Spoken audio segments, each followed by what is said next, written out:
Welcome back, and thank you for tuning into Cheating Tales Lab. We appreciate every single one of you. We'd love to know, what part of the world are you watching from right now? Let us know in the comments. Now, let's dive into today's story. Chapter 1, Shattered Glass. Dominic Reeves stood before his latest architectural masterpiece, a gleaming 30-story building that would reshape the Dallas skyline. At 45, he built a reputation for designs that were both innovative and uncompromising, much like the man himself. "Mr. Reeves, the investors are impressed," his assistant Trent murmured, handing him a glass of champagne. "They're calling it your finest work." Dom barely nodded, his steel-gray eyes scanning the room of wealthy clients and industry peers. He wasn't here for validation. He'd stopped needing that long ago. His gaze settled on Howard Prescott, who had questioned his vision for the building's unconventional foundation 6 months ago. "Remember Prescott's concerns about my support structure design?" Dom said quietly. Trent nodded. "The one who insisted we needed to revise everything? Just got word his own project in Houston collapsed during construction. 3 injured. Dom took a measured sip of champagne. "I don't forget people who doubt me. Ever." The phone in his pocket vibrated. Vanessa. Even after 15 years of marriage, seeing her name still brought a slight warmth to his otherwise calculated demeanor. He excused himself and stepped onto the balcony. "I'm wrapping up here," he answered. "Dom," Vanessa's voice trembled. "Brooke is asking if you'll be at her dance recital tonight. I know you said you might be late." Dominic checked his watch. His daughter's performance started in an hour. "I'll be there. Tell her I never miss what matters." Unlike his own father, who had abandoned their family when Dom was 12, leaving him to care for his dying mother, Dominic had built his life on unshakable reliability. His rules were simple: loyalty above all, protect what's yours, and never forget those who wrong you. As he drove home to change before the recital, Dom reflected on how carefully he'd constructed his life. Vanessa, with her warm smile and quiet intelligence, had been his opposite when they'd met during his graduate studies. Where he was calculating, she was spontaneous. Where he was rigid, she flowed. Their children, Brooke, 16, and Parker, 20, had been raised with everything Dom never had: stability, affluence, and unwavering support. His phone rang again. Not Vanessa this time, but Spencer Davenport, his friend of 20 years. They'd met when Dom was designing his first commercial project, and Spencer was the ambitious real estate developer who took a chance on him. They'd risen together, becoming each other's confidants and allies. "Dom, we still on for racquetball tomorrow?"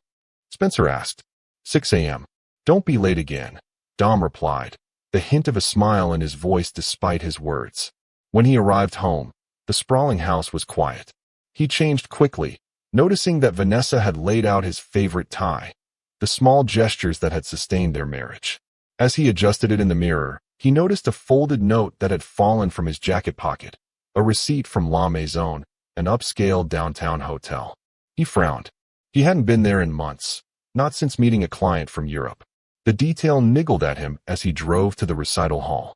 Something else had been off lately too: Vanessa's sudden interest in wellness retreats every other weekend, her new password on her phone, the late-night texts she claimed were from her sister Melanie.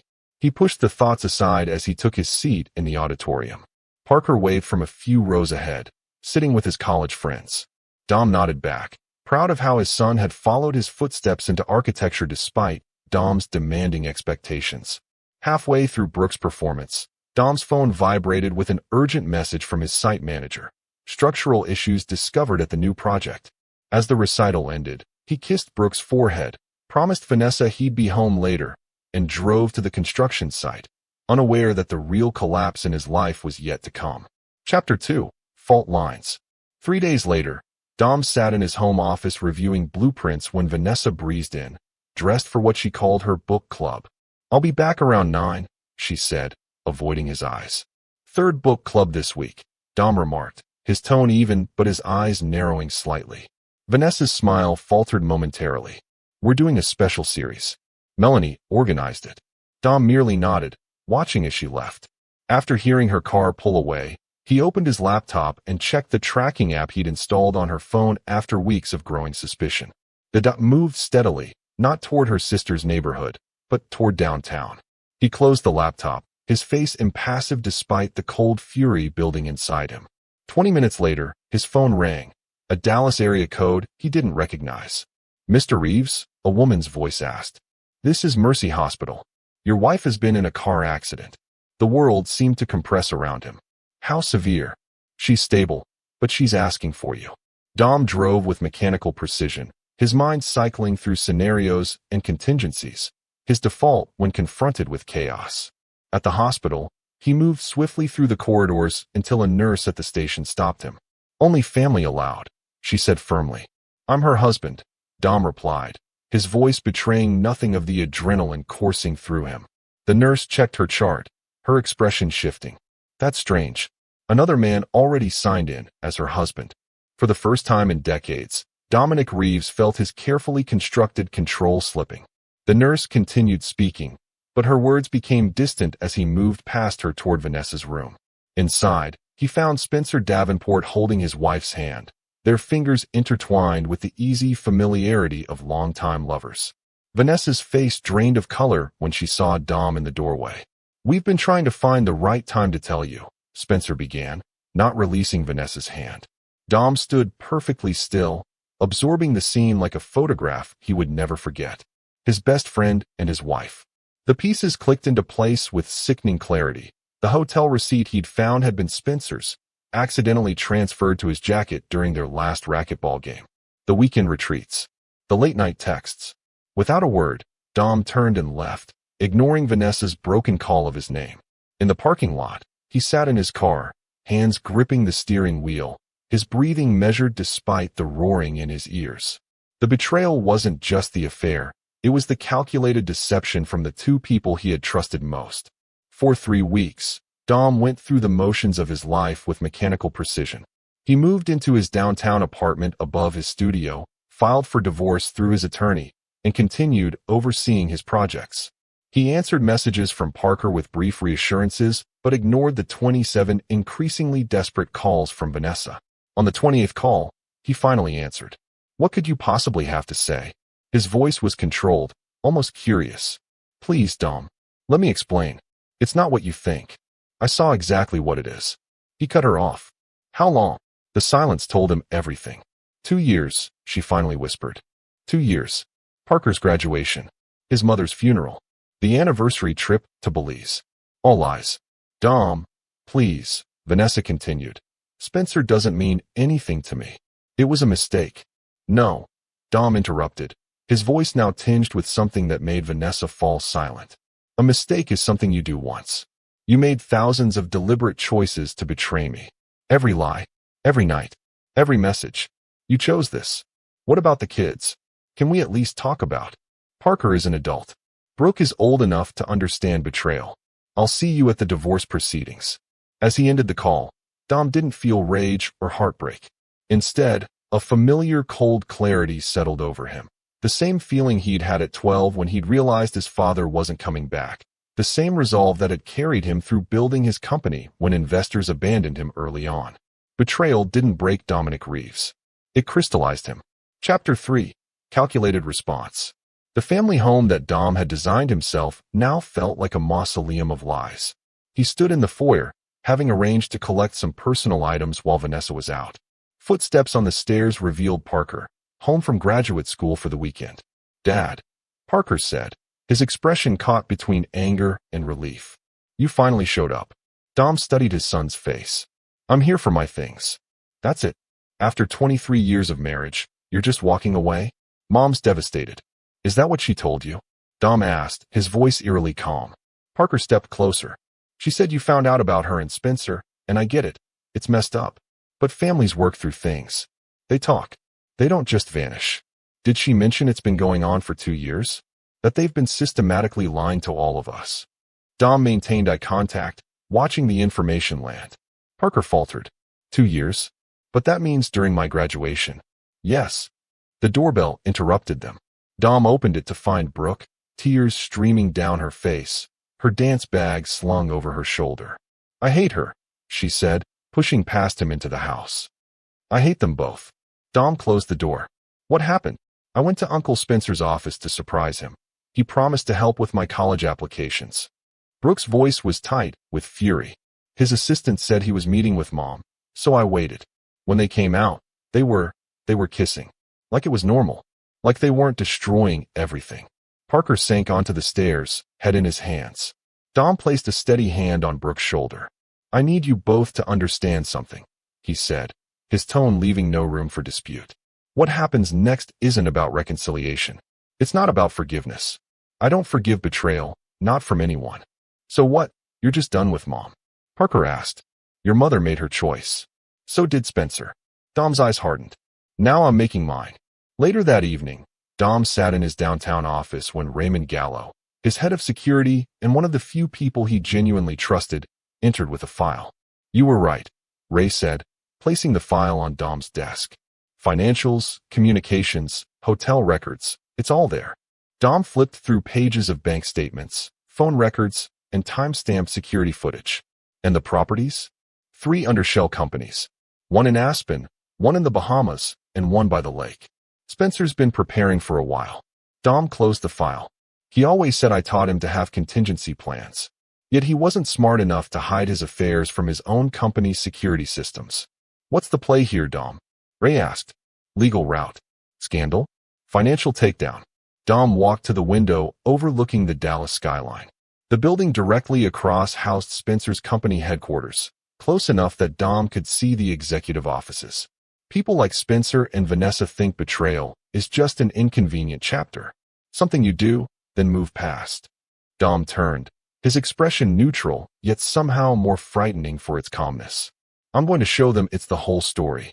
The beginning, middle, and end.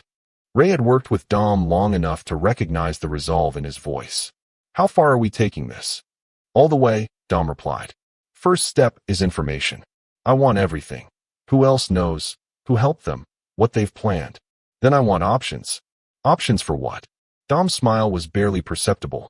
For making them understand the meaning of consequence. By midnight, Dom had formulated the framework of his response. It wouldn't be emotional. It wouldn't be rushed. It would be methodical deconstruction, the same process he applied to rebuilding structurally compromised buildings. Identify the weaknesses. Remove the damaged elements. Rebuild something stronger on the ruins. Chapter 4. Structural Weaknesses. 5 weeks after the hospital revelation, Dom sat across from his lawyer, Nora Harrington, in her sleek downtown office. She slid divorce papers toward him with manicured fingers. They're offering a clean split, she said. 50-50 on all assets acquired during marriage. Dom didn't touch the papers. And you advised them that's unacceptable? Nora's lips quirked. I informed them of the prenuptial terms, yes.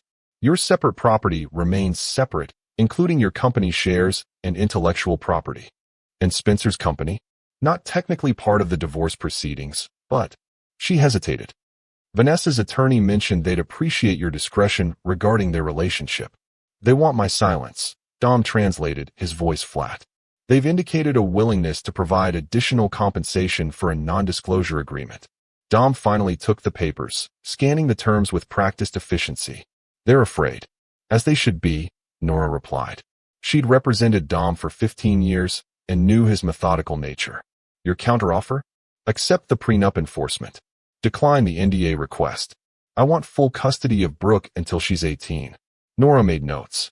Vanessa won't agree to full custody. She's the mother. She's also the adulterer who betrayed her family with her husband's best friend, Dom countered. I have documentation of her absences during key events in Brooke's life over the past 2 years due to her appointments with Spencer. Documentation? Dom slid a flash drive across the desk. Calendar entries, security footage from our home system showing her leaving before and returning after multiple school functions, therapy appointments, and family events.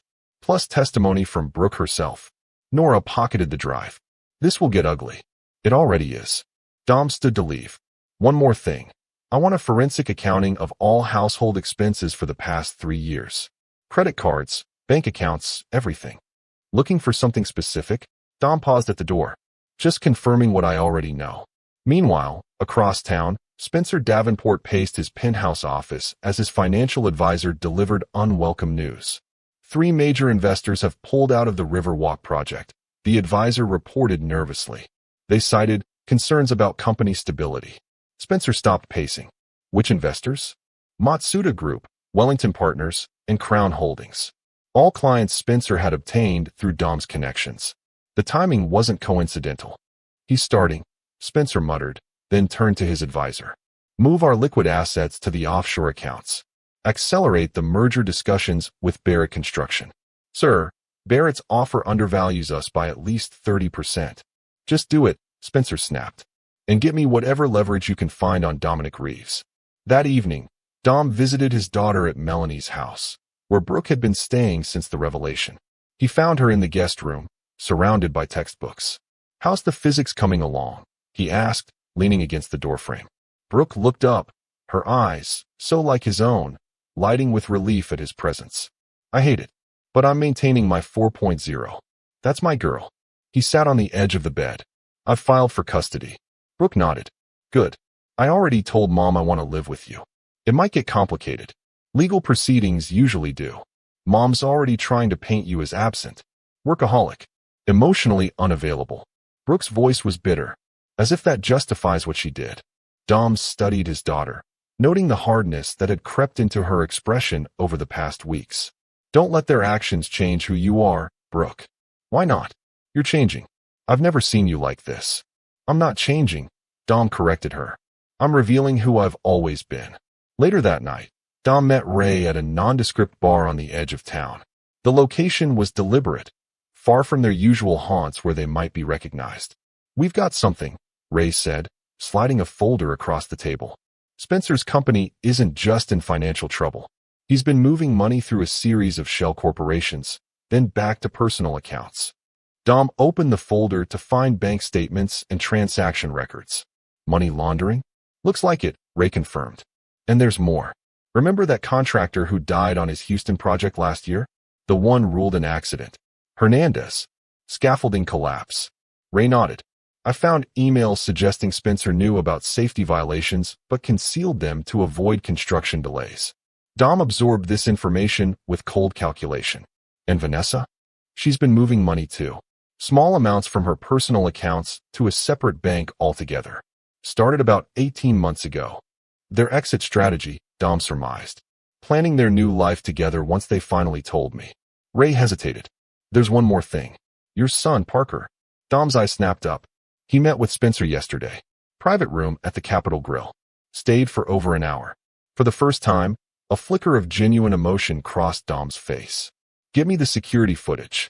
Chapter 5, Pressure Points. The next morning, Dom stood in an upscale boutique in downtown Dallas, examining a display of watches. The store owner, a woman in her 50s named Gloria, approached him with professional warmth. "Mr. Reeves, always a pleasure. Looking for something special?" Dom indicated a particular timepiece. "This one. It's for my son." As Gloria retrieved the watch, she hesitated. "I thought I saw Parker last week with Mr. Davenport. They were looking at this exact model." Dom's expression remained neutral. "Is that so?" "Yes. Mr. Davenport purchased it for him. Said it was a graduation gift." Dom examined the watch, a $15,000 Patek Philippe. "I'll take the same one.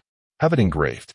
When Gloria returned with the wrapped package, Dom thanked her and added casually, "Gloria, how long have we known each other?" 20 years. Since you designed my first storefront," she confirmed. "And in those 20 years, have I ever given you reason to doubt my word?" Gloria looked confused. "Never. Spencer Davenport is not who you think he is. I'd advise reconsidering any business arrangements you have with him."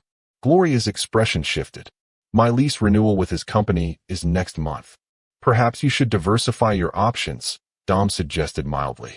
Across town, Vanessa sat in her attorney's office, her composure cracking as she reviewed the latest divorce filing. "He wants full custody?" She looked up, stricken. "He can't do that." Her attorney, a pragmatic woman named Diane, adjusted her glasses. "Mrs. Reeves, I need to be frank.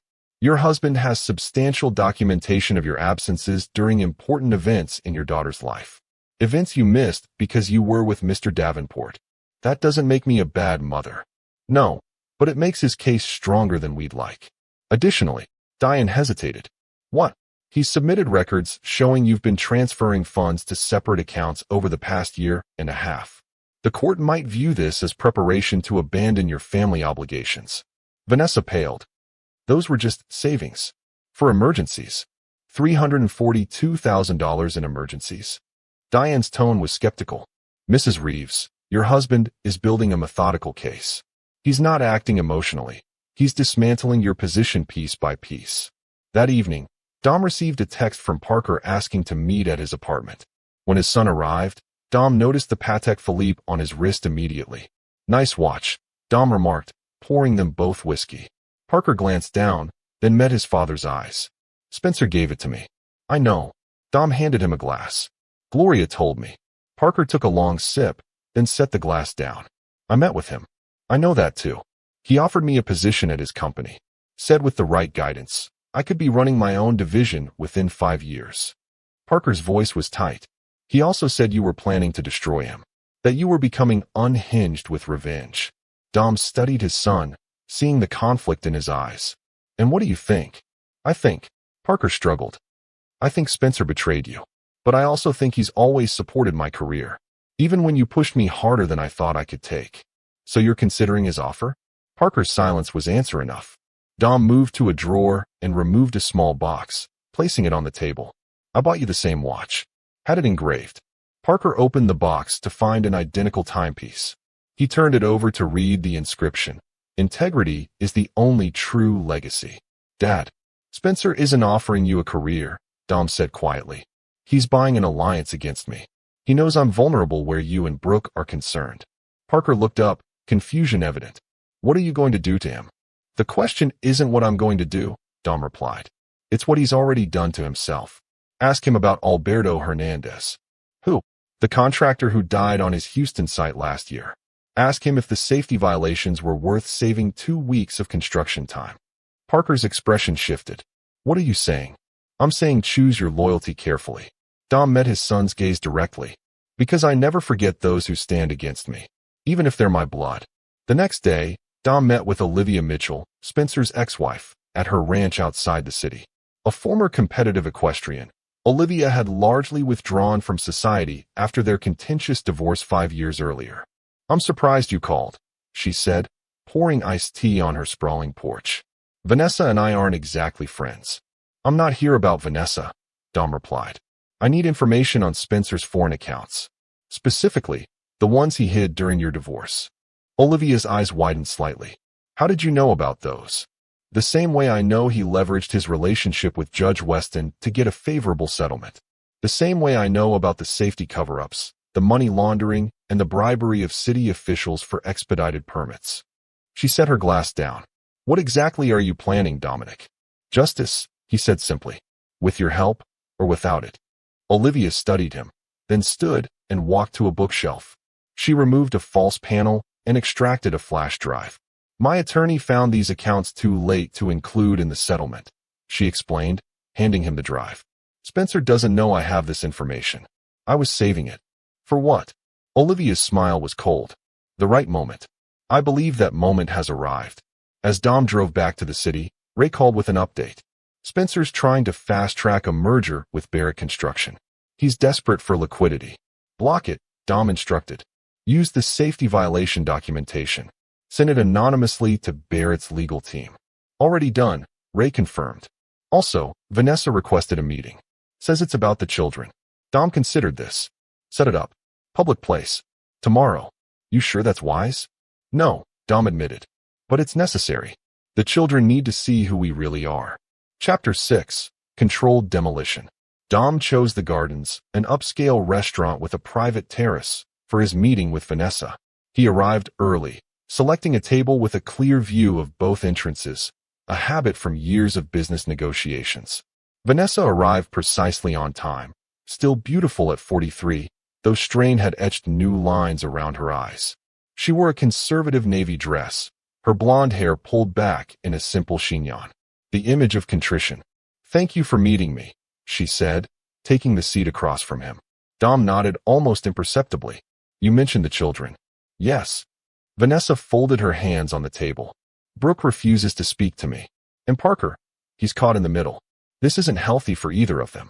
Their mother's affair with their father's best friend isn't healthy either, Dom replied evenly. Yet here we are. Vanessa flinched. I deserve that. But Dom, please, can we try to handle this divorce with some dignity? For their sake. Dom studied her, noting the calculated vulnerability in her expression. 15 years ago, when Gregory Baldwin tried to steal my downtown project, do you remember what you told me? Confusion flickered across her face. What does that have to do with? You said, don't just beat him, Dom. Make sure he never tries to take what's yours again. Dom's voice remained conversational. It was one of the things I loved about you. Your understanding that consequences must be absolute to be effective.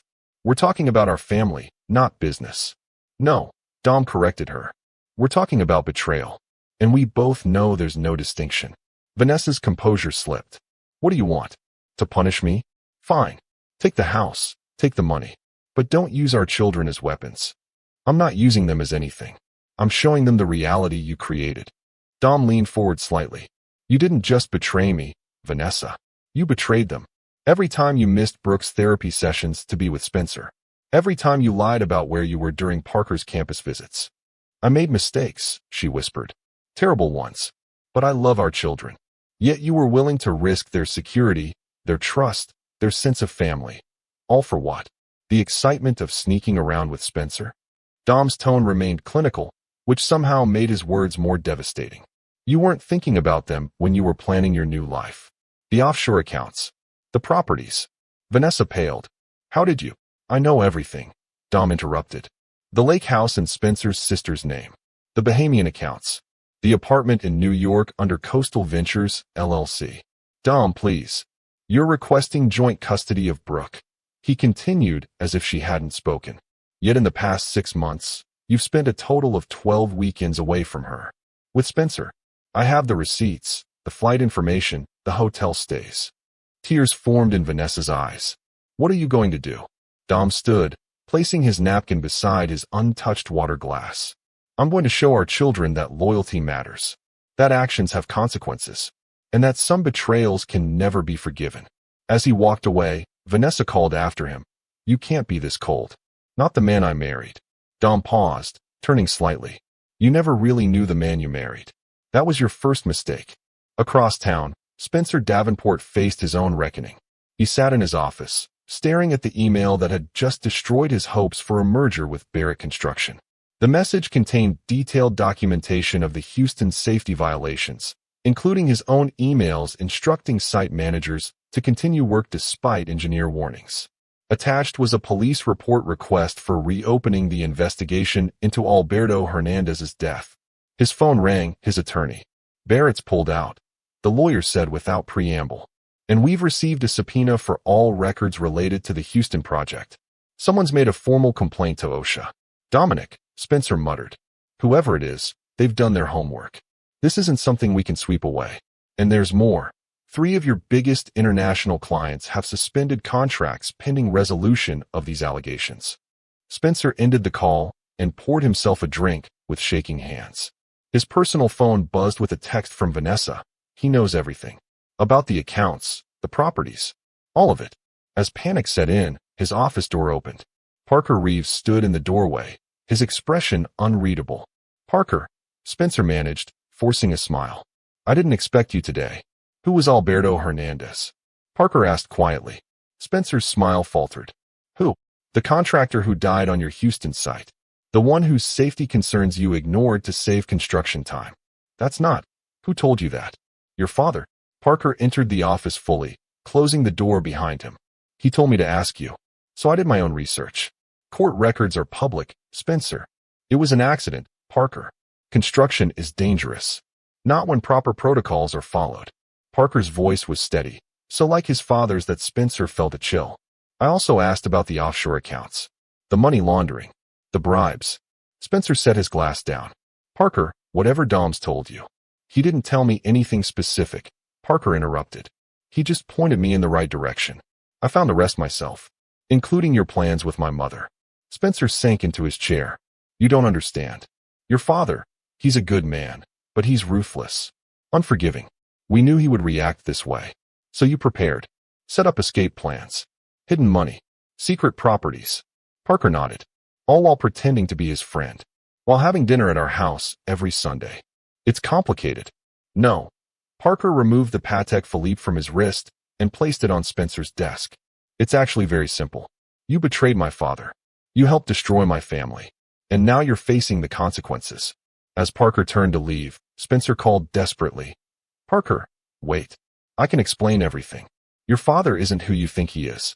Parker paused at the door. That's where you're wrong. He's exactly who I thought he was. The only people who weren't who I thought they were are you and Mom. That night, Dom sat in his downtown apartment, reviewing the day's developments with Ray. Barrett pulled out of the merger, Ray reported. And the DA's office has opened a preliminary investigation into the Hernandez case. Dom nodded. Olivia's information? Verified. The accounts exist, and they're substantial. Enough to trigger tax evasion concerns if properly reported. And Vanessa's transfers? Connected to the same network. She's been funneling her personal inheritance through similar channels. Dom stared out at the city lights. Parker came to see me after meeting Spencer. Return the watch Spencer gave him. Ray raised an eyebrow. Choosing sides. Choosing truth, Dom corrected. Which is all I've ever expected from either of my children. His phone buzzed with a text from Brooke. Mom keeps calling. Begging to talk. What should I do? Dom replied, whatever you believe is right. Just remember who was there for every recital, every doctor's appointment, every nightmare. Even when I was working, I was present. She chose otherwise. As he set the phone down, Dom reflected that his revenge wasn't about destroying Spencer and Vanessa. It was about revealing who they truly were, to themselves, to his children, and to the world. The demolition was proceeding exactly as planned. Chapter 7. Exposed Foundations. 6 months after the hospital revelation, Dominic Reeves stood in the courtroom as the judge delivered her custody ruling. Beside him sat Brooke, now 17, her face impassive in a way that reminded Dom painfully of himself. The court grants primary physical custody to Dominic Reeves, with supervised visitation rights to Vanessa Reeves, the judge announced. This arrangement will continue until Brooke reaches 18, at which point she may decide her own visitation schedule. Across the aisle, Vanessa pressed a tissue to her eyes. Spencer wasn't present. Their relationship had become increasingly strained as Dom's methodical dismantling of their lives progressed. Outside the courthouse, reporters waited. The case had become headline news after documents regarding Spencer's business practices mysteriously leaked to major media outlets. The safety violations, the financial improprieties, the laundered money, all splashed across business pages and evening news. Dom guided Brooke through the crowd without comment, ignoring shouted questions. You didn't leak those documents about Mom and Spencer, did you? Brooke asked when they were safely in his car. Dom started the engine. Would it matter if I did? No, Brooke admitted. They're true, aren't they? Truth is the one thing I've never compromised on, Dom replied. Not with you. Not with Parker. Not with anyone. Later that afternoon, Dom received an unexpected visitor at his office. Melanie Carlton, Vanessa's sister, approached his desk with evident discomfort. I didn't think you'd agree to see me, she said. We've known each other 20 years, Dom replied. You're still family to my children. Melanie sat opposite him. That's why I'm here. Vanessa is spiraling, Dom. The custody decision, the financial investigations, Spencer pulling away, she's talking about moving abroad. Starting over.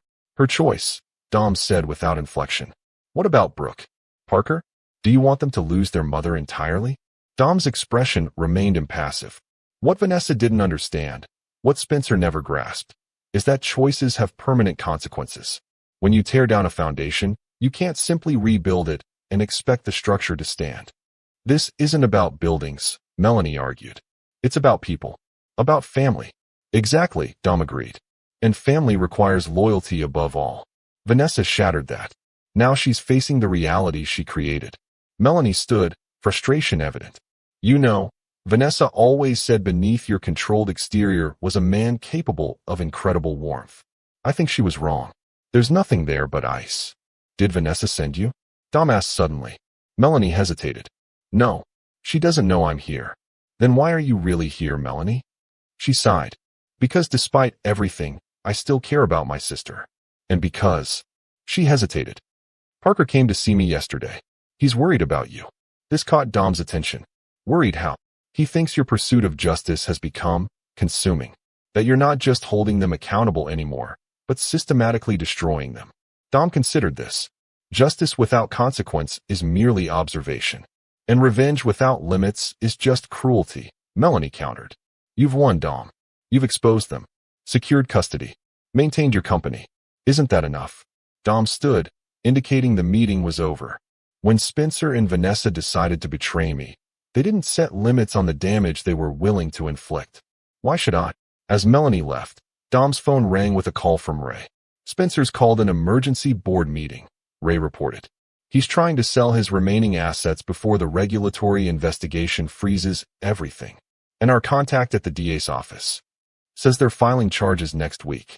Securities fraud, tax evasion, criminal negligence in the Hernandez case. Dom checked his watch. Time to deliver the final message. Meet me at the Metropolitan Club at 8. That evening, the Metropolitan Club, an exclusive establishment where Dallas elite conducted their most private business, hosted its usual array of power players.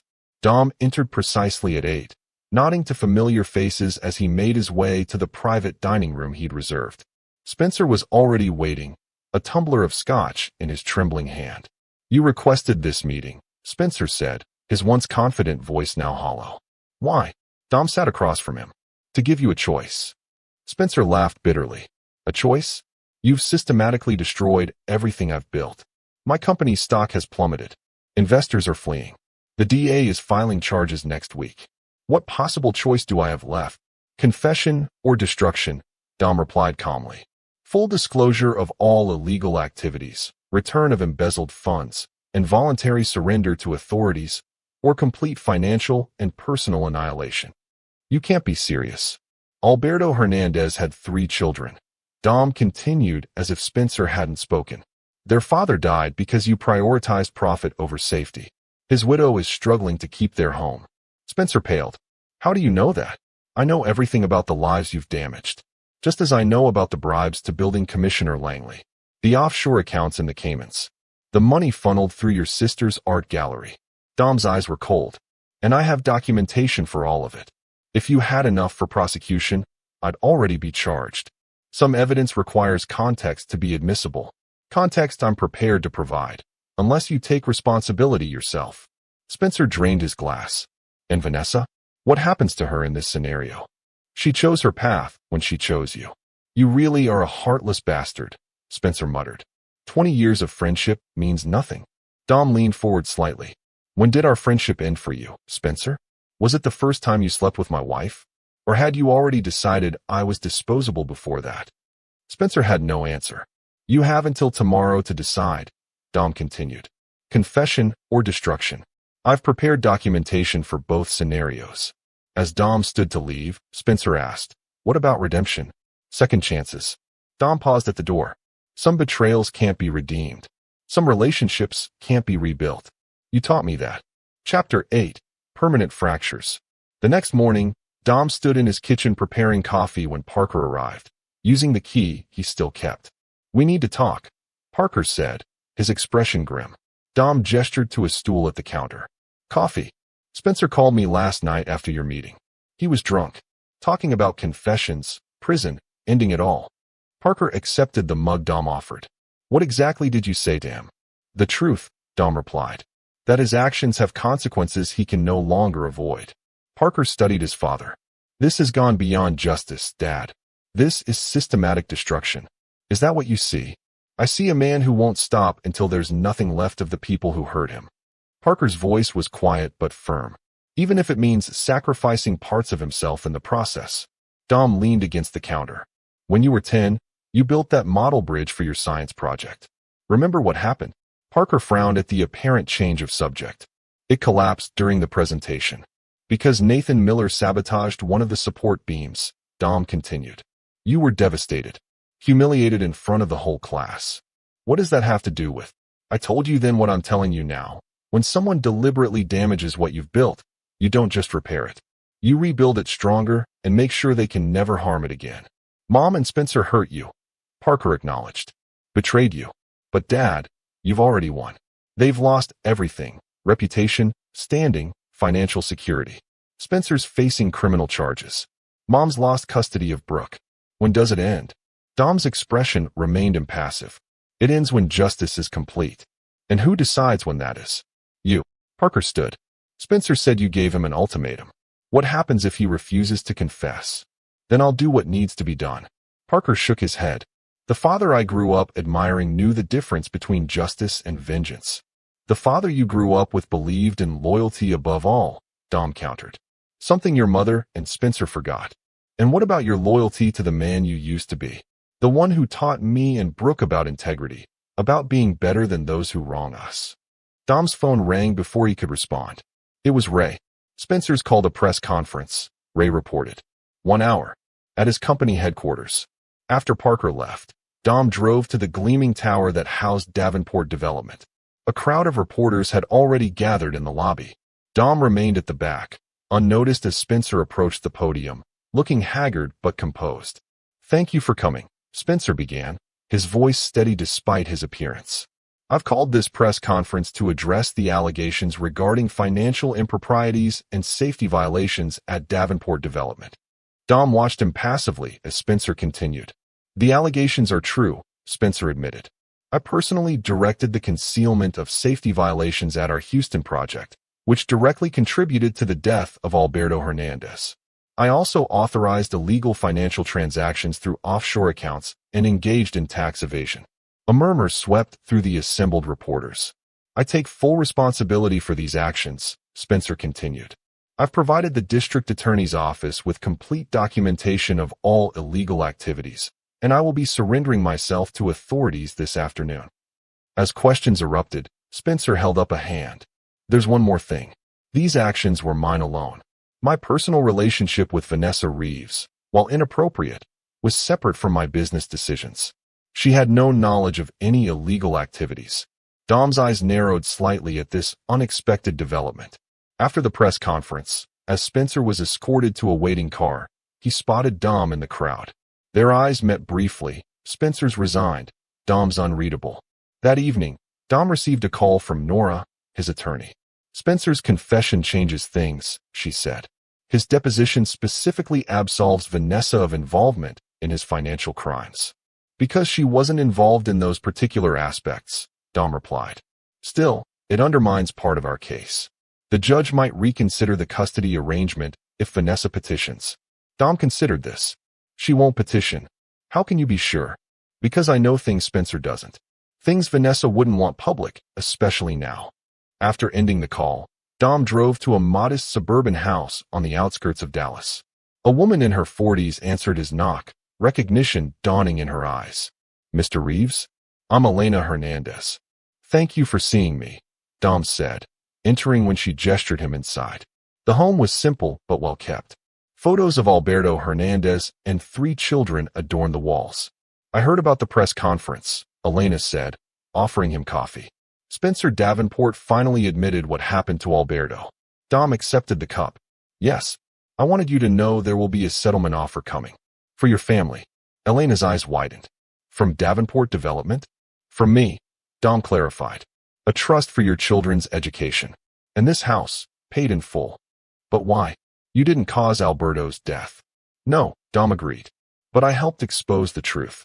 Justice isn't just about punishment. It's about restoration where possible. As Dom drove back to the city, he received a text from Brooke. Mom's at Aunt Melanie's. She's asking to see me. Should I go? Dom pulled over to respond. That's your decision. Just remember who she chose when it mattered. Another text arrived moments later. This one from Parker. Spencer's turned himself in. Is this finally enough for you? Dom didn't respond. Chapter 9, Reconstruction. 1 year after the hospital revelation, Dom stood in the observation deck of his newest building, a sleek tower overlooking the Dallas skyline. Below, the city stretched out like a blueprint, each structure a testament to someone's vision, each street a path of possibility. The elevator doors opened, revealing Parker.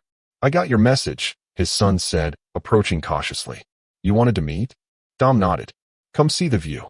They stood side by side, looking out over the city. Spencer's sentencing is tomorrow, Parker remarked. 5 to 7 years, according to the news. Justice for Alberto Hernandez, Dom replied. And for the others hurt by his actions. Parker turned to face his father. And Mom, is she ever going to receive your forgiveness? Forgiveness isn't the same as forgetting, Dom said quietly. Or pretending nothing happened. She's leaving, Parker revealed. Moving to California. Says there's nothing left for her here except memories of what she destroyed. Dom showed no reaction. Brooke decides her own visitation now that she's 18. Said she might see mom over the holidays, but she's focused on starting college. Dom nodded slightly, a hint of pride crossing his features. She got her acceptance to MIT yesterday. Following in your architectural footsteps, Parker observed. She told me she wants to design structures that last centuries. Permanent statements, she called them. And you? Dom asked. Cornell's graduate program is prestigious.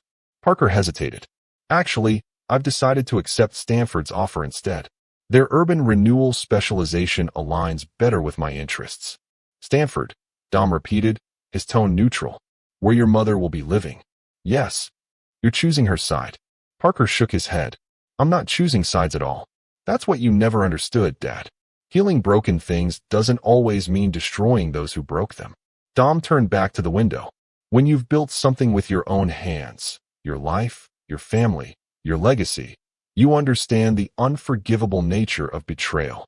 I understand loyalty, Parker countered. And consequences. What I don't understand is perpetual punishment. Mom betrayed you. Spencer betrayed you. They've lost everything. When is it enough? Dom was silent for a long moment. Did I ever tell you about my father? Parker looked surprised at the change of subject. Just that he left when you were young. He abandoned us when my mother got sick. Terminal cancer.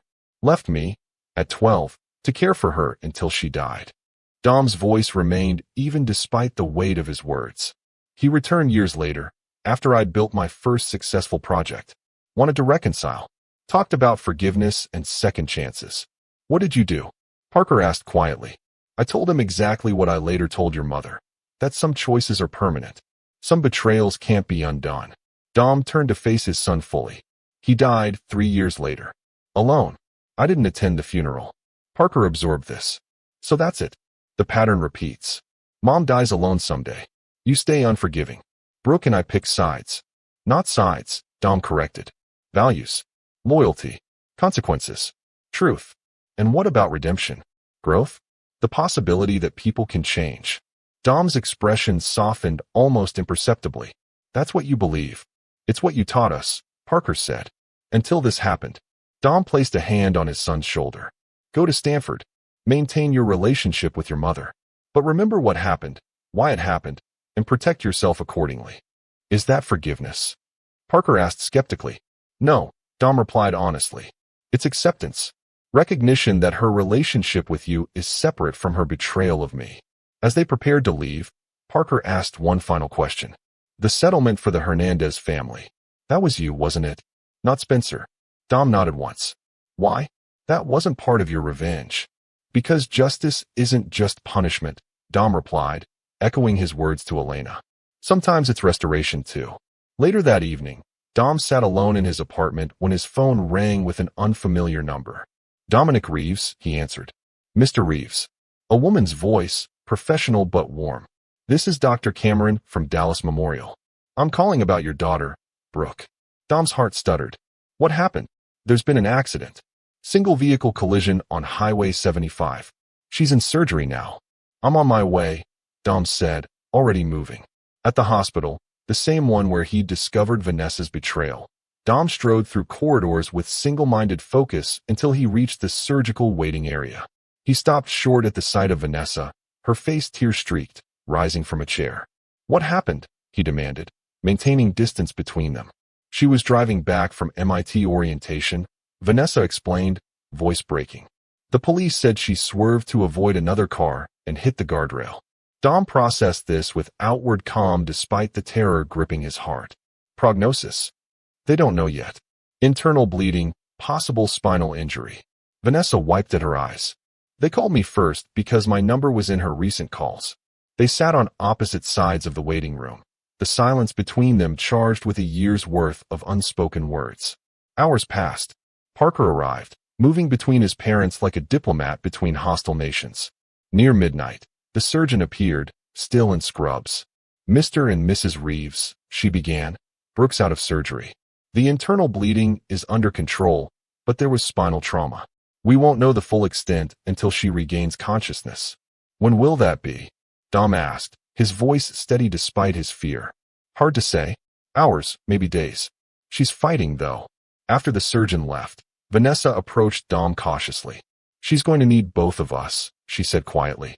Whatever's happened between us, Brooke needs her parents. United. Dom looked at her, really looked at her, for the first time in a year. The woman he'd once loved. The mother of his children. The author of his deepest betrayal. For Brooke, he agreed finally. Nothing more. Vanessa nodded, understanding the limits of this temporary truce. 3 days later, Brooke opened her eyes to find both her parents in her hospital room.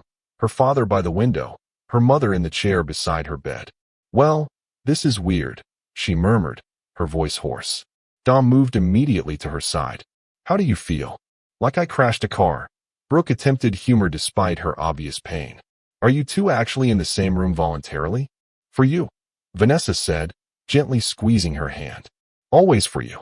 The doctors confirmed Brooke would recover, though physical therapy would be necessary for the spinal injury. During the weeks that followed, Dom and Vanessa established a careful routine, never overlapping at the hospital except for doctor consultations, communicating through Parker or texts rather than directly. On the day of Brooke's discharge, Dom arrived to find Vanessa helping their daughter pack. California seems further away now, Vanessa was saying. With your recovery and all. I'm not changing my plans, Mom, Brooke replied firmly. MIT deferred my admission for a semester. I'm still going. Vanessa nodded, though concern lingered in her expression. Of course. I just thought maybe you'd want to recover closer to home. She can recover in Boston, Dom interjected from the doorway. I've arranged for an apartment near campus. And the best physical therapists in the area. Brooke smiled at her father's typical efficiency. See, Mom? All arranged in the Dom Reeves manner. As Vanessa moved to leave, allowing Dom to take Brooke home, she paused beside him in the doorway. Thank you, she said quietly, for putting her first. Dom met her eyes. I always did. 3 months later, Dom sat in his office reviewing designs when Ray entered with the daily briefing. Spencer's appeal was denied, Ray reported. He'll serve the full sentence. Dom nodded without looking up from his blueprints. And the Milan project is ahead of schedule. The structural innovations you designed are being hailed as revolutionary. Good. Ray hesitated, then added, Vanessa's California relocation is complete. She's taken a teaching position at Stanford. Art History Department. At this, Dom finally looked up. Near Parker. Yes. Also, I received this from her attorney. Ray placed an envelope on the desk. It's not legal correspondence. Personal, apparently. After Ray left, Dom opened the envelope to find a handwritten letter. Dom, I know words mean nothing against actions. I betrayed you in the worst possible way, and no explanation can change that. I'm not asking for forgiveness. I know you well enough to understand it isn't possible. What I'm asking is simpler. Let our children love both their parents without feeling they're betraying one to love the other. Parker struggles with this daily. Brooke pretends she doesn't, but she does. I'm establishing my new life far from yours, as you want it. I won't interfere with your relationship with our children. I won't seek anything more than what I have now. The man I married valued truth above all. So here's mine. What I did was unforgivable. But our children shouldn't pay the price for my betrayal forever. Vanessa. Dom folded the letter and placed it in his desk drawer without response. That evening, he called Brooke at her Boston apartment. How's physical therapy? He asked after she'd updated him on classes. Brutal, but working. The spine specialist you found is amazing. And your mother? Does she call regularly? Brooke hesitated, clearly surprised by the question. Oh yeah? Weekly. Sometimes more. Good, Dom said simply. Dad? Brooke ventured carefully. Are you actually asking about Mom? I'm asking about your relationship with her. It's important that you maintain it. A long silence followed. Who are you and what have you done with Dominic Reeves? Dom almost smiled. Your accident changed some perspectives. But not your stance on forgiveness, Brooke guessed accurately. No, Dom confirmed. Some things remain constant. After ending the call, Dom walked to his balcony overlooking the city he'd helped build, structure by structure, decision by decision. Below, lights twinkled like stars fallen to earth, each representing lives connected, yet separate from his own. The betrayal remained a permanent fracture in the foundation of his life, something that could not be repaired, only built around. Forgiveness wasn't in his nature. Never had been, never would be. But perhaps, for his children's sake, A cold acceptance could exist alongside his unforgiving memory. He pulled out his phone and texted Parker, coming to Stanford next month for the architectural symposium. Dinner? Parker's response came quickly. Just us? Or? Dom hesitated only briefly before typing. Your choice. It wasn't forgiveness. Dominic Reeves didn't forgive betrayal. Not from his wife, not from his friend, not from anyone. But for his children, he could demonstrate that while the past remained unaltered, the future wasn't yet written in stone. Like the buildings he designed, life could be reconstructed, not the same as before, but perhaps strong enough to withstand whatever storms still lay ahead. This is where our story comes to an end. Share your thoughts in the comments section. Thanks for your time. If you enjoy this story, please subscribe to this channel. Click on the video you see on the screen, and I will see you there.